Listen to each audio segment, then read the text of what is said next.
do you think happens, your operating assumption for the future of Britain? We don't know what's going to happen, but you have to decide for yourself. Do I think Britain's going to stay?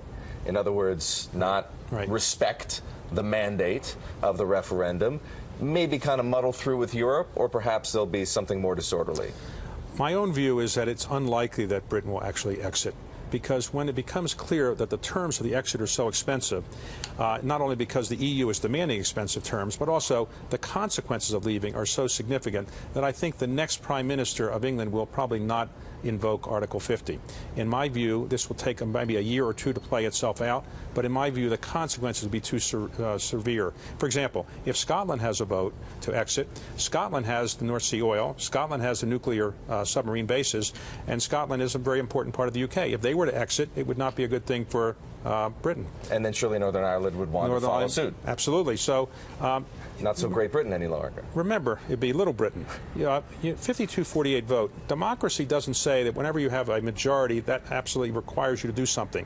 So in our Constitution, for example, if you want to get a treaty approved by the Senate, it takes 2/3. If you want to amend the Constitution, it takes 2/3 of each House and 3/4 of the states. So it's not exactly the case that that a 52-48 vote means you have to do something. This was not a binding vote. Whether the Prime Minister regretted it or not, that's another issue. But I think in the end, the next Prime Minister of England, I think, will take a hard look at it.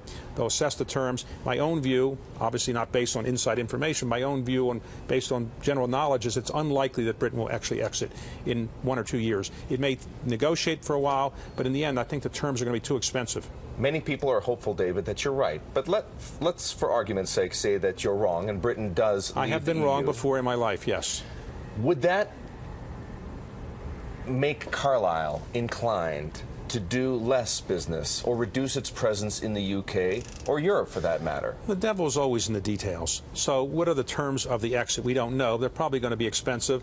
I think some of the large banks might have to make changes in what they do in terms of their operations. I don't really know yet what the terms of the exit are, so I couldn't say what we would do.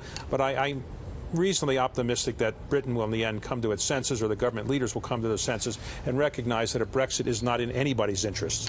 How do you think financial markets, prediction markets, and for that matter, just about every established leader in Europe and elsewhere, for that matter, got it wrong on Brexit? Well, it is interesting that the polling firms, the betting operations, the leaders, nobody really got it right. Maybe that's because there's a shift at the very last minute, maybe in the last hour or two or a couple of days before the vote, there was a big shift. Maybe because people were just too distant from the people who actually did the voting. Many of the people who voted against it were in parts of England that a lot of the leaders don't actually spend a lot of their time in. So there may be many factors. It does make one wonder about the polling system in England, because they got it wrong on Cameron's election. They didn't really predict he was going to have an overwhelming victory. But we are where we are, and I think the most important thing to do is to not panic, not say that the world's falling apart.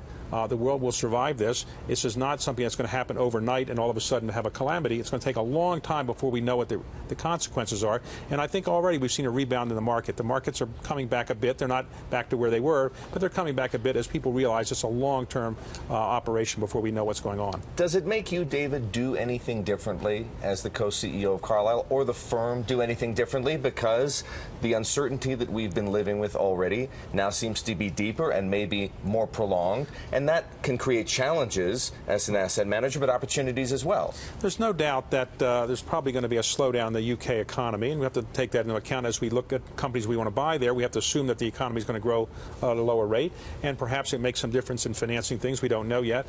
But we should also take a look at around the world. Are there any other Brexits that could happen? Are we assuming that something won't happen, that it might actually happen? So I think a geopolitical assessment of other possible Brexits around the world is a good thing to do.